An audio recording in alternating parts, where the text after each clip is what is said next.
Rồi, lo phơi. Ê.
Chơi kìa.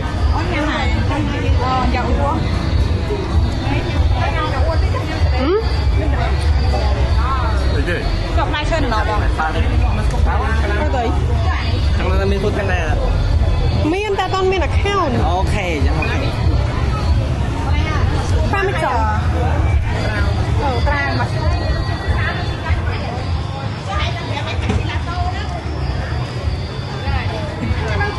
Coi xong là nó xin cho nó xem không rồi.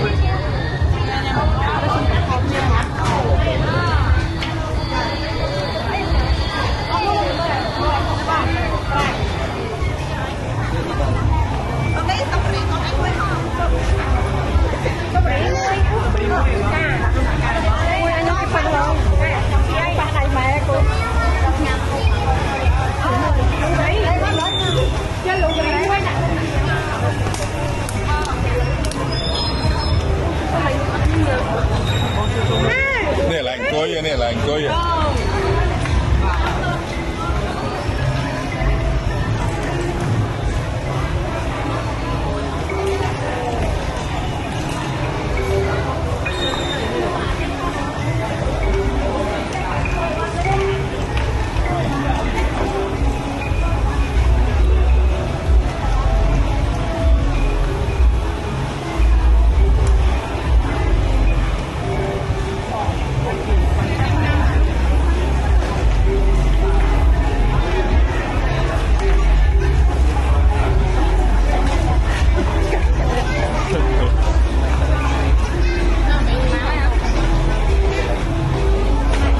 Này chôm nia môi ô này nè nè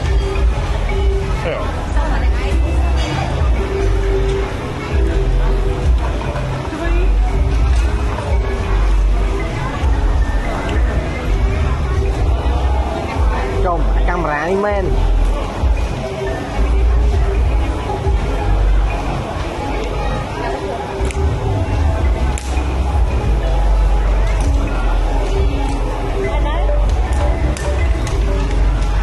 Thôi cho chôm nè.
ផ្លូវ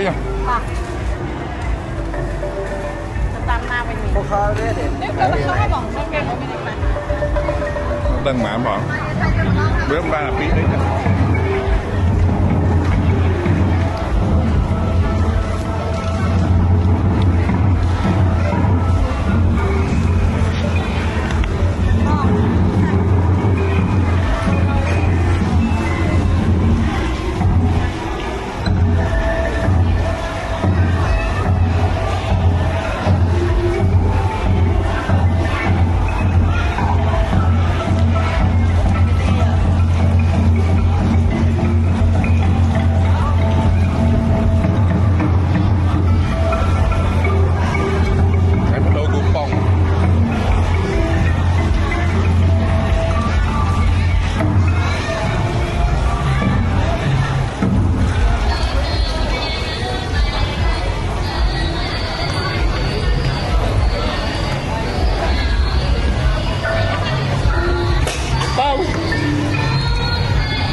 ប៉ុណ្ណឹងហ្នឹងវាអីវិញ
cupon một kẹo ngay ha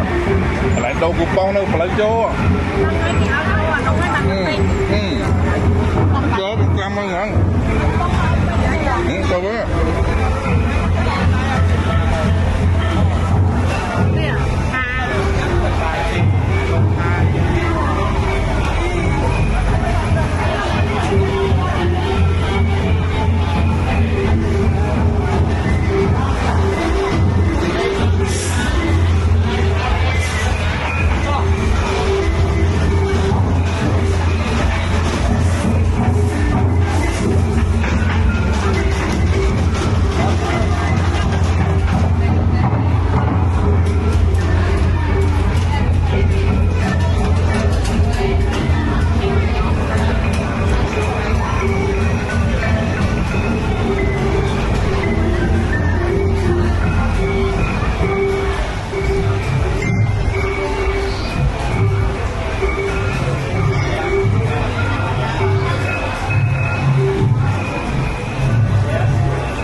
แต่กุชช่อง คนชอบ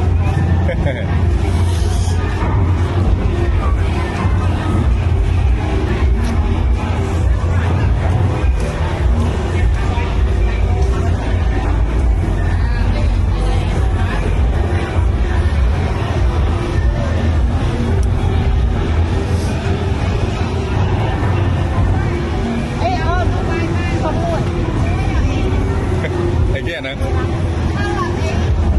ทำได้มั้งทำได้แล้วก็ตะโกนยัง อ๋อsạch ngon กีตาร์ลงไปnhiều thì cookie à nấu cookie mà nó này đủ bảy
chị tưởng ai ghê đấy hả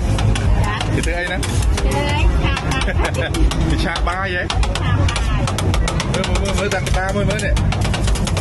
30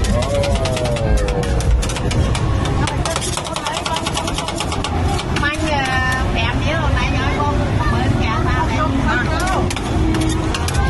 bánh không mới có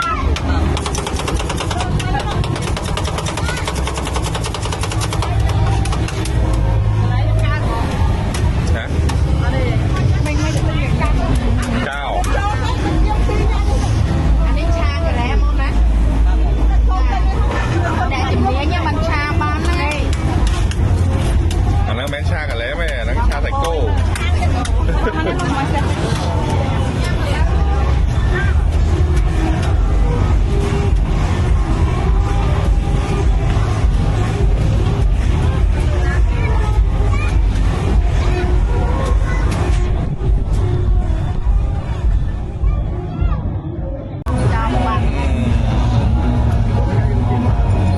anh ấy vừa thay mê mình đi tiếp đó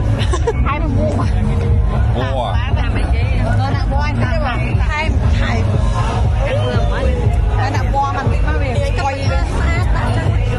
quay này thích lắm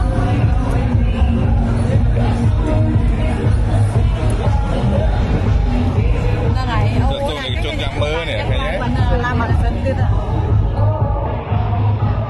ai cái gì bên ý này có nghe nhau ăn anh nhưng mà đã tông chất này này anh nhưng mình chỉ đi đôi cho anh đây nghe mấy công ăn đây rồi chuyện rô của hôm riêng anh vô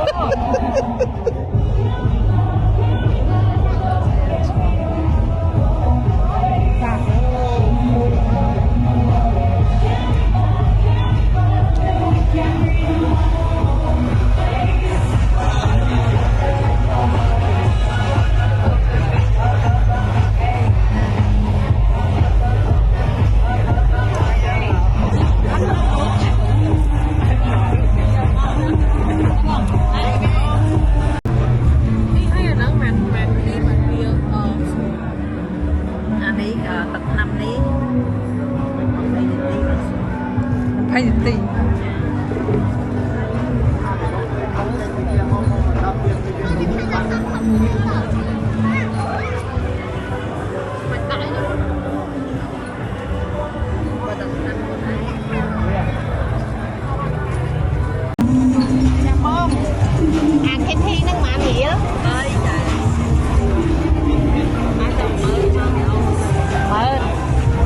không bỏ lỡ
có tay mà đi mò smile với nhỉ. Xa đây nè. Nè, ní hiểu, ní đôi một nè. Dạ lúc á. Mà ở cái con này.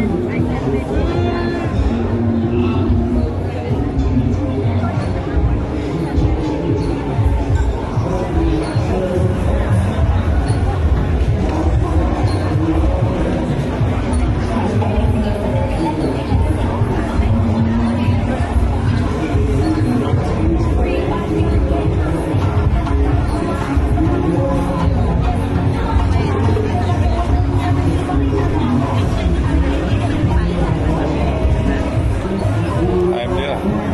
Mà cũng mà nói với.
Cái nhé chia to của mình nè, chia to đi má.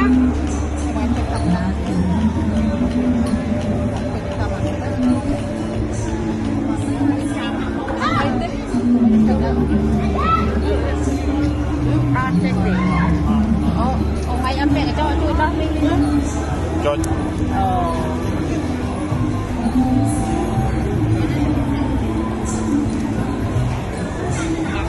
Lại đi cày chứ sao?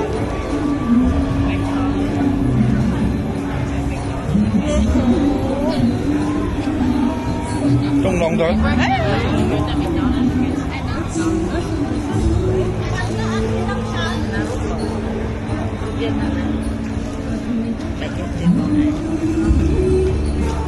Quay mẹ rôm thon lắm vậy là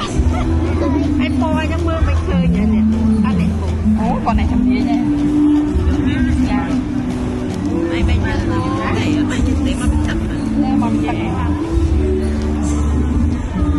sẽ lại cho với nhỉ sẽ lại nhà lớn đi hay để hẹp ra làm nước bể ra ra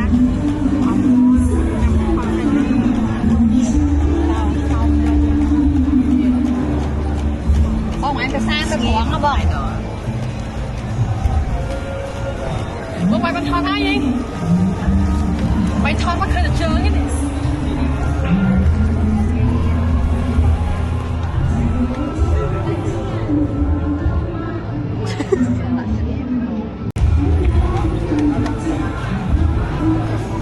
Mana kita aja kopi lagi.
năng ban ta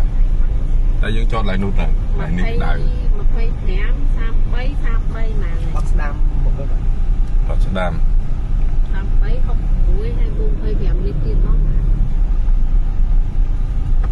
ចាក់ខ្សែចលាម្ដងបាន33ពី33ហើយចាក់20បាន24អូតាម តាមទៅវិញ បាទរំដល់20ជាងនឹង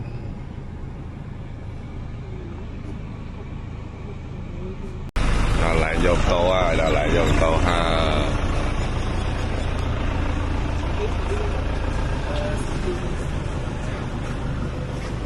nè pi bon đi môi à copy môi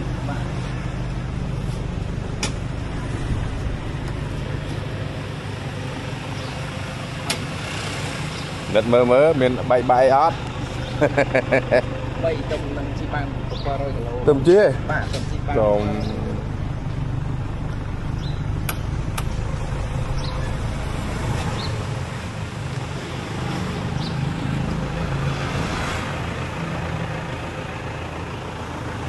còn hôn vậy nè lỗ tầm đo là bầm bộ phí nụ máy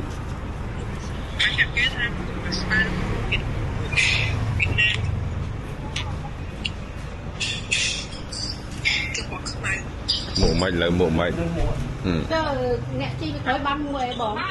nè vậy mười thầy pin trong màn mụ ấy បាញ់ខ្ញុំមក qua lôi mán qua lôi mán chăm ông anh thôi chăm tu anh thôi អូមិនចាំមកវិញមិនបន្ថែមលុយទេបងដាក់លុយទាំងអស់ហើយមែន 20មក ចាំមកបាញ់ឲ្យ cho phế chạ bây nhà dương chạ សាំងខ្ញុំចាក់ឲ្យពេញអញ្ចឹងពេល mà với chạ bình ចាក់ពេញ chạ bình bình phần á chạ phần năng បាទបាទ thầy pin cho mỗi cái ឆ្លាញ់ឆ្លាញ់អឺខ្ញុំមក chăm tu bánh lôi ơi thế ពីទៅខ្ញុំមកអីមានទុក đường nước thông nó ó nè ទីឡានេះ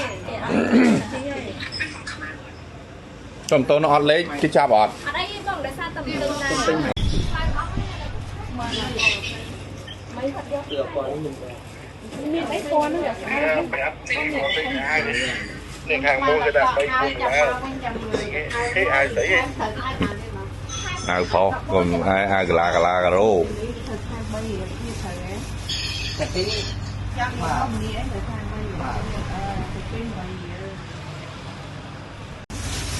ហុំពេអញ្ចឹង bạn ấy đã coi luôn đấy không không tin không nè thầy pin vô mua nè បាទយកពី đúng không បាទ vẽ khắc châu lận ពាក់អញ្ចឹងទេ chẳng vẽ này cái chiếc đá lên chia chiên vẽ này kịp vẽ tay ngay vẽ đây trong vẽ cái này trong vẽ cái này vẽ đây ហុកសេ chỉ vẽ một trái ấy ចាំចាំកណ្ដាល còn mua che vẽ phong trong ba bún đá នេះជិះតោមានមួយជិះតោណានេះ ở cho buổi ba ban miền chi buổi ba miền chi គេខ្ញុំបាញ់ chăm tỉa bánh ấy con ខ្ញុំបាញ់ឲ្យធៀ3រៀលតែពេល8រៀលគេបាញ់បាក់ពី tỉa bánh bầy hiền ខ្ញុំបាញ់3គាត់ថាបាញ់ mà cũng là cái mà ngay mà anhบอก anh nói là đâm bẫy bọn lòng vậy à so nó 20 bọn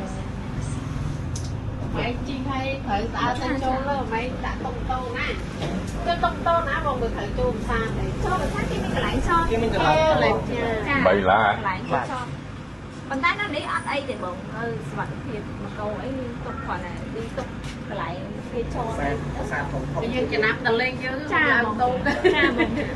សាធំធំគេមានច្រឡំ tóng nòng đồ chi bé bắt đầu đi chi tứ lại na từ chia dầm dân xung lan nữa ចា ទីឡាន bắt chi lan thỉa chi tao bị khối có bao nè ba cụt khối chi tới lan thỉa nè ní mộ Trong làng tôi mới kinh. rồi cô tôi muối á Trong phi chung mấy. cô mộ bảy đi muối à lấy thon ra nó thon po sẽ thon po Siêu. Cái hoa về thì nè dầu nè bạn đôi đáy đây Ini ban đôi này cái đó. mới bẹ với tòm đấy ta đôi cả lối chứ không tới đó còn là láng tới sốt đây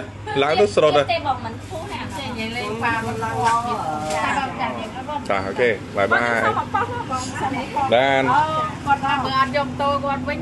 dân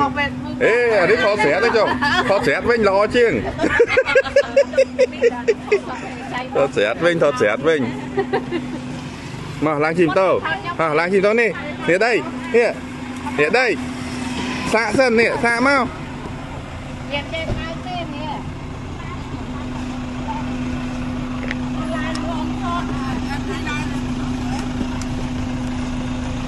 cho mấy mảnh chúng ấy từ bên đang ngộp lên khi ở đấy anh nha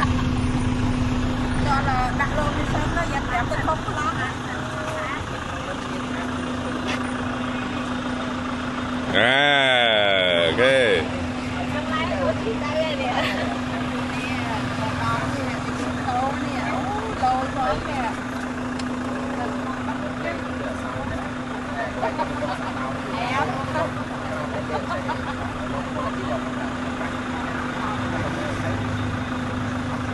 nghe bên này hiện đây ui pi bay ok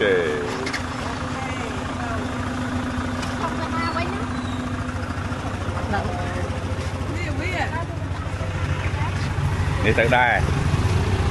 thì đó dừng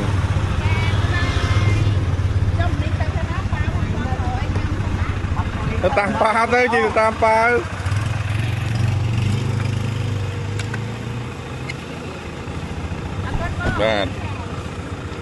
bye bye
khao tầm học thấy khỏe mẹ bán không bán đó chặt phải làm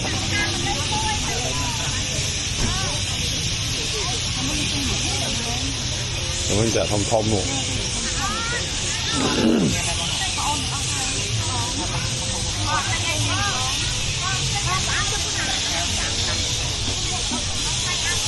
trà keo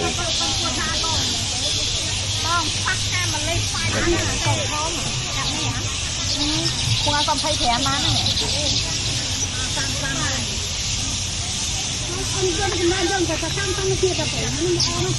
mà nó nhau từng trăm lần tẹt rồi tinh phải lên bong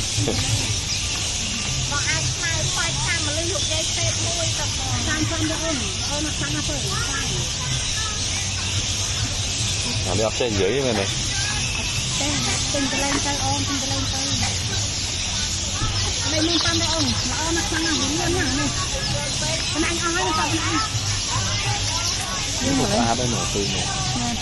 nó lột muối cái đàn muối cái tim man tam màu cô luôn cái này phải mang tam ta ôm ăn cô ta vô ăn nó là lố à nó lột anh nó mặn anh đi mặn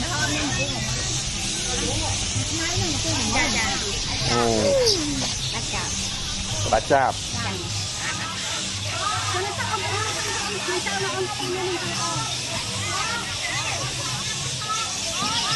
không nên đặt chạp lên cái ná chạp lênอันนี้จับสองฝั่งได้ แต่chạpสองฝั่งได้màเลยที่นี่ไปมันทำในที่นี่ตัดไปเลยbây giờ này đi tao đi cùng đàn dân tao mình không có chạp vào miếng này làm miếng sạch đúng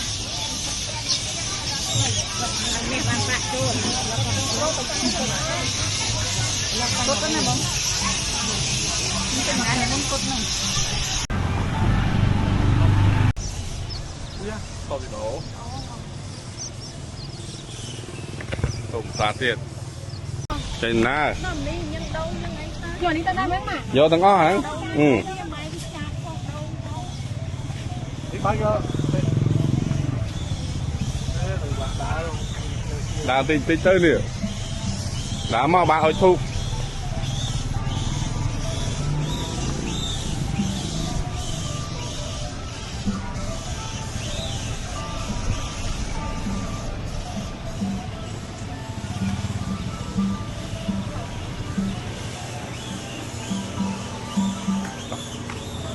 bao tiền đâu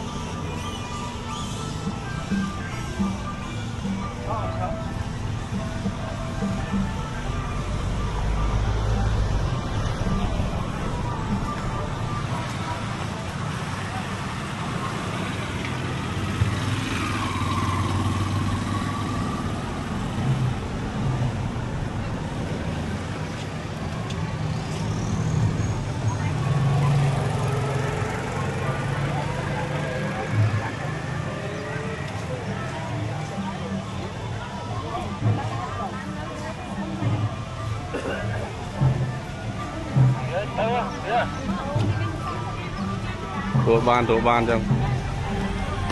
sao rồi đi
đi ai chơi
Bên ở thui mông thế làm phết này. Bên ở thui mông thế chậm chanh mà chậm ba can đòn.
Ngã thuốc ong mà.